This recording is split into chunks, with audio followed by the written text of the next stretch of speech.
अस्सलामुअलैकुम friends, welcome to WordPress complete course from zero to hero part 2। Last video में मैंने आप लोगों को कोर्स का इंट्रोडक्शन दिया था कि इस कोर्स में हमें क्या क्या सीखने को मिलेगा। आज की इस वीडियो में मैं आप लोगों को वर्डप्रेस का थोड़ा सा इंट्रोडक्शन दूंगा, जो वर्डप्रेस के बारे में स्टार्टिंग में जानना आप लोगों के लिए बहुत ज़रूरी है। सबसे पहले तो ये देख लेते हैं कि वर्डप्रेस क्या है। WordPress is one of the most powerful content management system, short में CMS भी कहते हैं। In other words, WordPress is a tool to create website. खैर, इंग्लिश की बातें बहुत होगी, आप लोगों को सिंपल अल्फाज में बताता हूँ कि वर्डप्रेस एक ऐसा सॉफ्टवेयर है जिसकी मदद से वेबसाइट्स बनाई जाती हैं। जैसे ग्राफिक डिज़ाइनिंग के लिए मोस्टली एडोब फोटोशॉप या इलस्ट्रेटर यूज़ होता है, वीडियो एडिटिंग के लिए professionally Adobe Premiere Pro use होता है, वैसे ही वेबसाइट को बनाने के लिए वर्डप्रेस सॉफ्टवेयर यूज़ होता है। अब जैसे ग्राफिक डिज़ाइनिंग और वीडियो एडिटिंग के लिए एडोबी के अलावा और भी बहुत सारे सॉफ्टवेयर्स मार्केट में अवेलेबल हैं, उसी तरह वेबसाइट बनाने के लिए भी और कई सारे सॉफ्टवेयर्स या मेथड्स अवेलेबल हैं।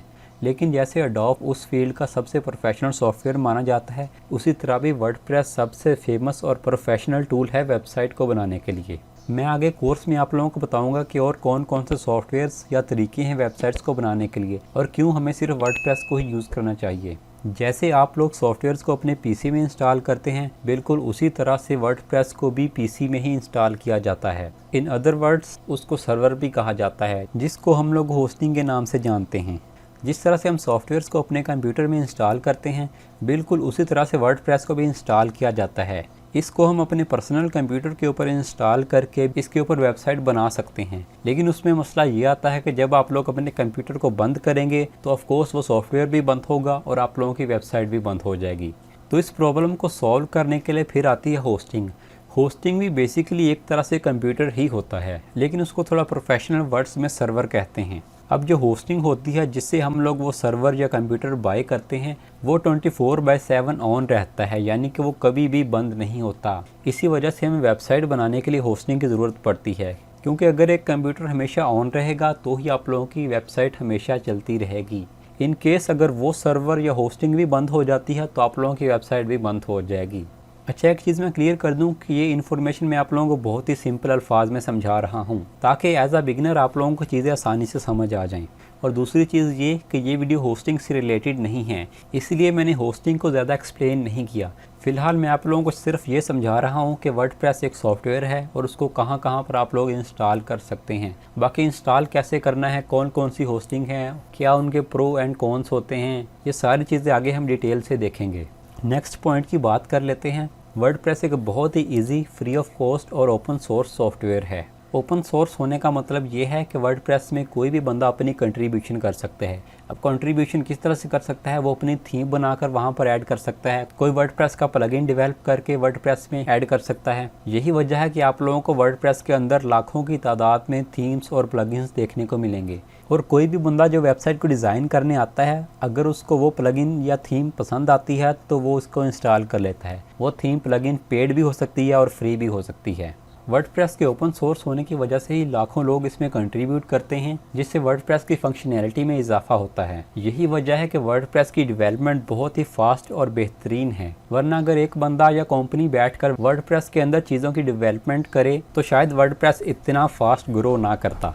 एक और चीज़ मैं आप लोगों को क्लियर कर दूं, जो अक्सर बिगिनर्स के माइंड में क्वेश्चन आता है कि कोडिंग के साथ बहुत ही हाई लेवल की वेबसाइट्स डेवलप होती हैं और वर्डप्रेस से आप सिर्फ छोटी मोटी वेबसाइट को डिज़ाइन कर सकते हैं। तो ऐसा बिल्कुल भी नहीं है।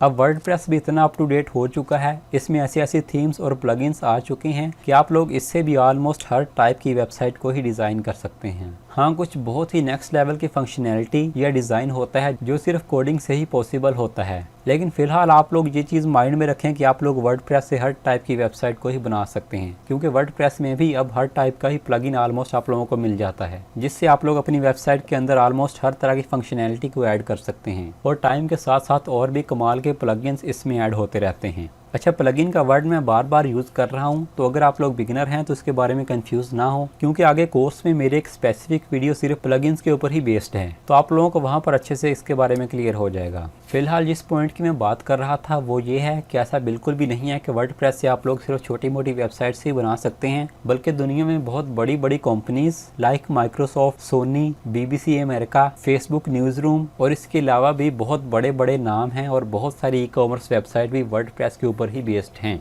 स्टार्टिंग में 2003 में WordPress as a blogging software शुरू हुआ था, लेकिन टाइम के साथ साथ इसमें बहुत ही तेज़ी से तरक्की हुई है। वो मैं आप लोगों को ऑलरेडी बता चुका हूँ, क्योंकि ये ओपन सोर्स सॉफ्टवेयर है तो पूरी दुनिया से ही लोग इसमें कंट्रीब्यूट करते हैं। ऐसा नहीं है कि सिर्फ एक कंपनी बैठकर इसकी डेवलपमेंट कर रही हो। दुनिया में जितनी भी वेबसाइट्स बनी हुई हैं उनमें 45% से ज़्यादा वेबसाइट्स वर्डप्रेस से बनाई गई हैं और आजकल के दौर में इसमें मैसिव इंक्रीज आ रहा है और आने वाले कुछ टाइम में ही आप लोग देखेंगे कि ये नंबर 50% से भी क्रॉस कर जाएंगे। नेक्स्ट एक और चीज़ मैं आप लोगों को क्लियर कर दूं, शायद आप लोगों ने देखा हो कि वर्डप्रेस के लिए भी 2 साइट्स अवेलेबल हैं, wordpress.com और wordpress.org। इन दोनों में क्या डिफरेंस है, इस चीज़ में भी लोग बहुत ज़्यादा कंफ्यूज होते हैं, तो ये भी मैं आपको क्लियर कर देता हूँ। सबसे पहले तो दोनों में जो चीज़ कॉमन है वो मैं आप लोगों को बता देता हूँ कि ये दोनों वर्डप्रेस सॉफ्टवेयर ही हैं जो वेबसाइट्स को बनाने के लिए यूज़ होते हैं। अब डिफरेंस की बात कर लेते हैं तो जो wordpress.org है इसमें आप लोग वर्डप्रेस को फ्री में डाउनलोड कर सकते हैं। उसके बाद वर्डप्रेस की इंस्टॉलेशन आप लोगों को खुद करनी पड़ती है, अपनी होस्टिंग आप लोगों को खुद ढूंढनी पड़ती है और आप लोगों की अपनी मर्जी होती है कि आप लोग इसको अपने पर्सनल कंप्यूटर पर इंस्टॉल करना चाहते हैं या जो हज़ारों की तादाद में होस्टिंग्स अवेलेबल हैं उनमें से किसी भी होस्टिंग के ऊपर इंस्टॉल करना चाहते हैं तो ये आप wordpress.org में कर सकते हैं। और wordpress.com एक पेड सर्विस है जिसमें आप लोगों को जस्ट इसके अंदर एक अकाउंट क्रिएट करना पड़ता है और इनके पैकेज को बाय करना पड़ता है। उसके बाद ये लोग होस्टिंग को खुद अरेंज करके देंगे, वर्डप्रेस को होस्टिंग के अंदर खुद इंस्टॉल करके आप लोगों को रेडी टू यूज़ इंटरफेस देंगे। बेसिकली ये लोग अपनी होस्टिंग को यूज़ करते हैं, आप लोग जो भी इनकी होस्टिंग का पैकेज बाय करते हैं ये आप लोगों को उस होस्टिंग के ऊपर वर्डप्रेस को इंस्टॉल करके उसका लॉगिन प्रोवाइड कर देते हैं। सेकेंडली इसमें जो थोड़ा सा एडवांटेज मिलता है वो ये है, इसमें वेबसाइट की मेंटेनेंस और सिक्योरिटी काफ़ी हद तक वर्डप्रेस की तरफ से ही मैनेज हो जाती है, क्योंकि ऑफ कोर्स वर्डप्रेस बहुत ही ट्रस्टेड प्लेटफॉर्म है और इनकी होस्टिंग में आप लोगों को किसी किस्म की हैकिंग या डाटा लीक होने जैसी प्रॉब्लम्स को फेस नहीं करना पड़ता। खैर ये सब चीज़ें आप लोग wordpress.org में भी कर सकते हैं, लेकिन ये सब आप लोगों को मैनुअली खुद करना पड़ता है। वो सब कैसे करना है, कौन सी होस्टिंग को बाय करना है जो सिक्योर हो, जिसमें आप लोगों का डाटा लीक ना हो, वो सारी चीज़ें मैं आप लोगों को आगे कोर्स में ही बताऊंगा जब हम होस्टिंग को बाय करेंगे। अब wordpress.org में जो हमें प्लस पॉइंट देखने को मिलता है वो ये है कि इसमें आप लोग लाखों की तादाद में थीम्स और प्लगइन्स को फ्री में एक्सेस कर सकते हैं। wordpress.com में भी आप काफ़ी थीम्स और प्लगइन्स को एक्सेस कर सकते हैं, लेकिन ये डिपेंड करता है कि आप लोगों ने कौन सा पैकेज बाय किया है। फॉर एग्जांपल wordpress.com में समटाइम आप लोगों को प्लगइन इंस्टॉल करने के लिए या SC ऑप्शंस यूज़ करने के लिए पैकेज को अपग्रेड करना पड़ता है, तो ये लिमिटेशन आप लोगों को wordpress.org में देखने को नहीं मिलेगी। एक और चीज़ मैं आपको क्लियर कर दूं कि ऐसा बिल्कुल नहीं है कि wordpress.org में आप लोगों को हर थीम और प्लगइन ही फ्री मिलते रहेंगे, बल्कि उसमें भी पेड थीम्स और प्लगइन्स होते हैं, लेकिन उनको बाय करने का सिस्टम थोड़ा सा डिफरेंट होता है, वो हम आगे कोर्स में ही देखेंगे। अब सिंपल वर्ड्स में भी मैं आप लोगों को इन दोनों का थोड़ा सा कंपैरिजन बता देता हूँ। जैसे आप लोग एक विंडोज सिस्टम लेते हैं, उसमें आप लोगों को हर चीज़ खुद इंस्टॉल करनी पड़ती है, उसकी सिक्योरिटी भी खुद हैंडल करनी पड़ती है, लेकिन आप लोगों को बहुत सारे सॉफ्टवेयर ऑप्शंस मिल जाते हैं, तो इसको आप लोग एज अ wordpress.org कंसीडर कर सकते हैं। दूसरी तरफ मैक आपको बहुत एक्सपेंसिव लेना पड़ता है, लेकिन उसमें आप लोगों को बहुत हाई सिक्योरिटी मिलती है, बट आपको उसमें सॉफ्टवेयर्स के ऑप्शंस कम देखने को मिलते हैं और आप लोगों को काफ़ी सॉफ्टवेयर्स उसमें बाय करने पड़ते हैं, तो मैक को आप लोग wordpress.com कंसीडर कर सकते हैं। ये छोटा सा कंपैरिजन जस्ट आप लोगों की आसानी के लिए बताया है, सो इसको ज़्यादा सीरियस नहीं लेना। आप लोग जस्ट इस चीज़ से कंपेयर करके wordpress.com और wordpress.org के डिफरेंस को थोड़ा सा समझ सकते हैं। बाकी इन दोनों के प्राइस प्लान्स क्या हैं, wordpress.com में वेबसाइट होस्ट करने के लिए आप लोगों को कितना पे करना पड़ेगा और wordpress.org के लिए होस्टिंग कहां से और कितने की मिलेगी, ये सब चीज़ें आगे हम कोर्स में देखेंगे। अब इस वीडियो की कुछ लास्ट बातें आपसे शेयर करूंगा और फिर इस वीडियो को एंड करते हैं। ये हमारी फर्स्ट वीडियो थी, तो मैंने आप लोगों को बहुत डीप चीज़ों का नहीं बताया, जैसे कि सर्वर क्या होता है, वेबसाइट कैसे होस्ट होती है, वर्डप्रेस किस लैंग्वेज पर बेस्ड है, WordPress support are hosting platform with PHP and MySQL।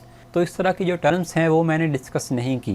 वैसे तो ये भी बहुत ही सिंपल चीज़ें हैं, जिनको इन चीज़ों का पता है उनके लिए ये सब बहुत ही आसान है, लेकिन हमने बिगिनर्स को भी साथ लेकर चलना है, इसलिए मैं स्टेप वाइज ही ये चीज़ें क्लियर करूँगा। अगर इसी वीडियो में मैं आप लोगों को ये सब समझाना स्टार्ट कर दूं तो फिर इंसान का एक माइंड बन जाता है कि वर्डप्रेस बहुत मुश्किल है और वो उस तरह से फिर वर्डप्रेस को समझ नहीं पाता। अगर इंसान को बता दिया जाए कि ये चीज़ बहुत ही आसान है तो वो काम आसानी से कर लेता है, और वर्डप्रेस वाकई ही आसान है, बस इसको सीखने का तरीका आना चाहिए और वो मैं आप लोगों को बताऊँगा।